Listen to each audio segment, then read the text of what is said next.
Conectas Podcast. Nicolás Maduro Moro, del Gran Polo Patriótico, obtuvo 5.150.092 votos, con un 51.20%. El candidato Edmundo González, de la Mesa de la Unidad, obtuvo 4.445.978 votos, con un 44.2%. Cuando el Consejo Nacional Electoral se apresuró a proclamar el triunfo de Nicolás Maduro sobre Edmundo González, Venezuela se convirtió de nuevo en el foco de la atención regional. Desde entonces, en el país, en América Latina y en todo el mundo, se habla de un fraude gigantesco, porque el chavismo no ha mostrado las actas que demostrarían ese resultado. Esta semana en Tenemos que Hablar, Maduro, una victoria a las malas. Hola, soy Mauricio Sáenz y les doy la bienvenida a un nuevo episodio de este podcast semanal en el que abordamos diversos temas de América Latina porque tenemos que hablar. Conectas Podcast presenta Tenemos que Hablar, El análisis semanal para comprender la actualidad de América Latina, realizado por la mesa editorial de Conectas, la plataforma periodística con miembros en 19 países de la región.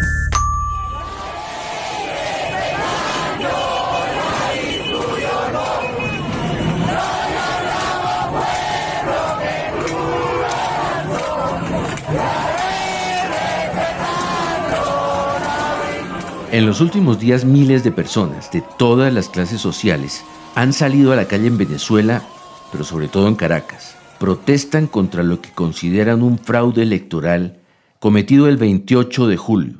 Pero el gobierno no ha cedido ante estas manifestaciones. Las fuerzas de seguridad y los colectivos chavistas armados han reprimido a la gente con la violencia a la que nos tienen acostumbrados. Organizaciones no gubernamentales han contado hasta hoy, jueves 1 de agosto, 17 muertos, cientos de heridos y casi 1.000 detenidos.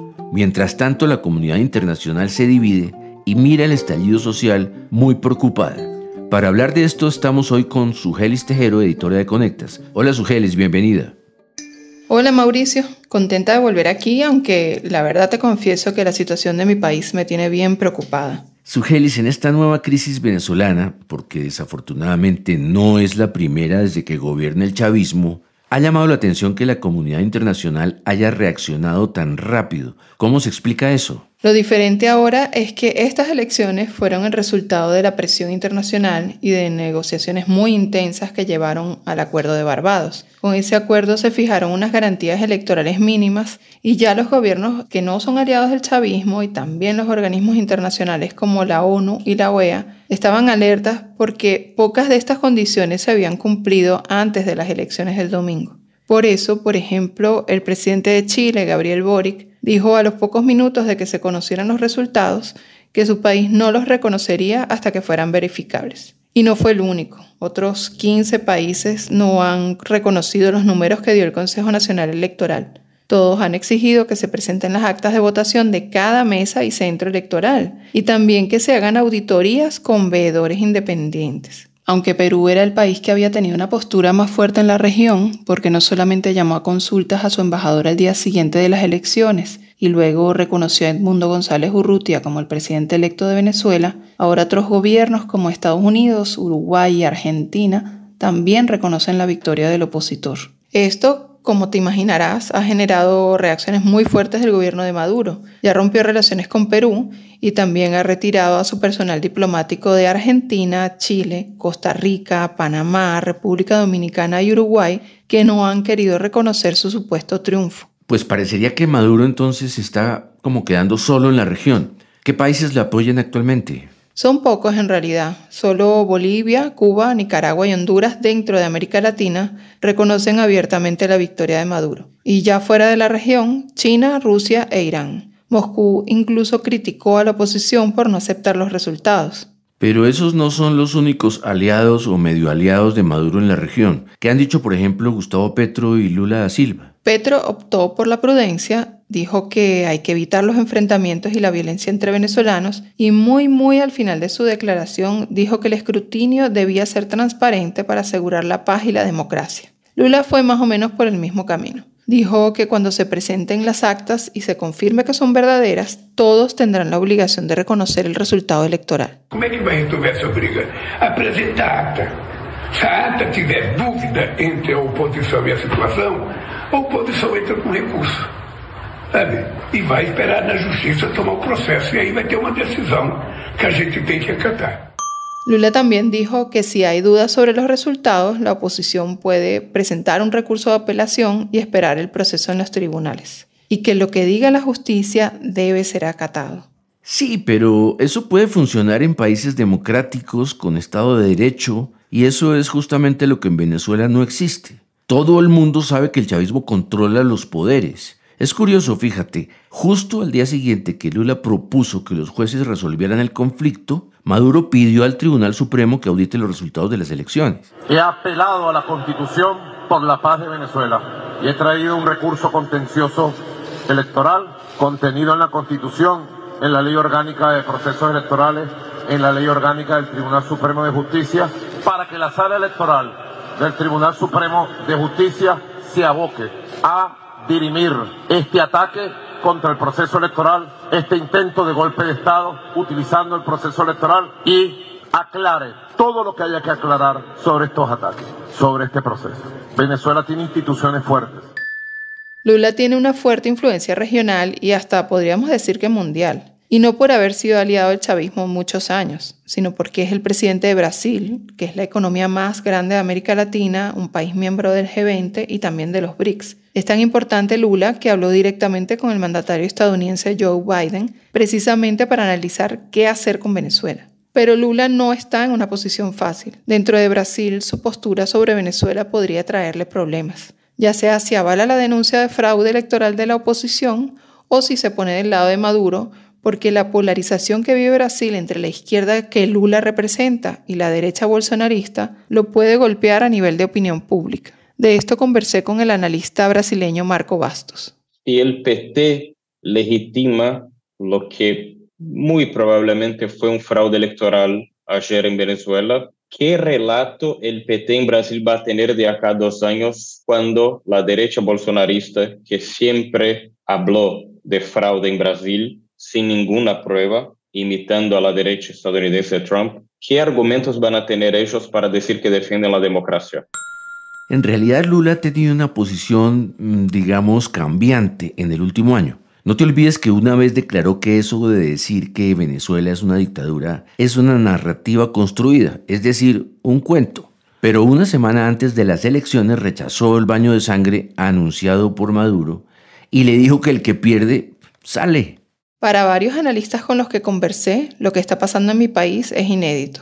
Es cierto que Venezuela ha vivido procesos conflictivos bastante intensos en las últimas décadas, pero la diferencia es que hay un consenso entre los países de la región, con algunas excepciones, sobre las irregularidades que se presentaron durante el proceso electoral. Es lo que sostiene Eugenio Martínez, un periodista venezolano y experto en temas electorales. Prácticamente la petición unánime de la comunidad internacional de que puedan auditarse y hacerse verificables los resultados es algo que nunca había ocurrido en los últimos 20 años en Venezuela, al menos desde que el chavismo llegó al poder en 1998.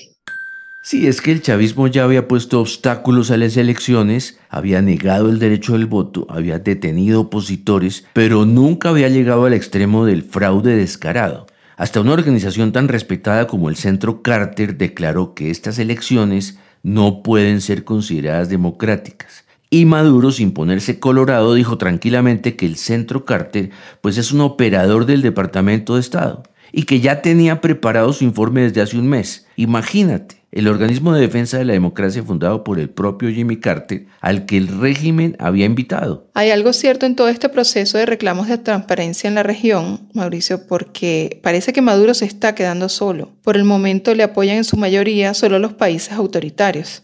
Y de hecho, para algunos analistas, lo que ocurrió con las elecciones venezolanas demuestra que hay una profundización de la autocracia en el país. Carmen Beatriz Fernández, que es experta en comunicación política, me comentaba que lo que estamos viendo en Venezuela es el zarpazo que le atesta Maduro a la democracia venezolana o a lo que queda de ella, y que era un paso más en ese arrebatón que hace el gobierno chavista en todas sus formas. Y la verdad es que esta vez la dictadura de Maduro se pasó. En los últimos meses detuvieron a más de 70 colaboradores de la campaña de Edmundo González, que fue el que reemplazó a María Corina Machado, que era la candidata obvia, pero inhabilitada por el chavismo. Por supuesto, de forma totalmente arbitraria. Pues detuvieron hasta los conductores de las camionetas. Incluso cerraron el restaurante solo por haber atendido a miembros de la campaña, que optaron por llevar la comida. Y fuera de Venezuela también pusieron trabas, Mauricio. Aunque hay más de 7 millones de migrantes venezolanos repartidos por todo el mundo, yo soy una de ellos, solo 69.000 pudieron registrarse para votar desde el extranjero. Yo, por ejemplo, no pude hacerlo. Y en mi círculo de familiares y amigos también poquísimos lo lograron. Hubo lentitud en los procesos de inscripción y además se exigió una residencia legal permanente y tener un pasaporte vigente, que es muy difícil y costoso de obtener en Venezuela. Sugelis, a hoy 1 de agosto nadie sabe qué va a pasar en Venezuela. El Consejo Nacional Electoral todavía no ha publicado la totalidad de las actas, que es lo que casi todos los países piden para aclarar las dudas. Ya Estados Unidos dijo que se le estaba agotando la paciencia y que estaba muy preocupado por el posible arresto de Machado y González. Pero anoche fracasó una moción en la OEA con el voto en blanco o la ausencia de los resbalosos de siempre, Brasil, Colombia y México. Sí, estamos ante un escenario muy incierto. Hay protestas todos los días y mis conocidos en Venezuela coinciden en que esta vez las cosas se sienten diferentes. Es algo que repiten muchos de Venezuela y aunque me lo dicen muy nerviosos, también los siento optimistas. Yo en lo personal quizás por la lejanía trato de verlo con cautela, pero pareciera que como que esta vez hay un punto de quiebre. La verdad es que todavía está por verse si estos días marcarán el inicio del fin para más de 2 décadas de chavismo. Lamentable y como casi siempre, la última palabra la podría tener la fuerza pública, que es la única que podría evitar el baño de sangre como el que Maduro anunció y lamentablemente ya desató. Gracias, Sugelis, por estar con nosotros. A ti, Mauricio, hasta la próxima. Y a quienes nos siguieron, los esperamos en la próxima edición de este podcast semanal de Conectas, porque tenemos que hablar.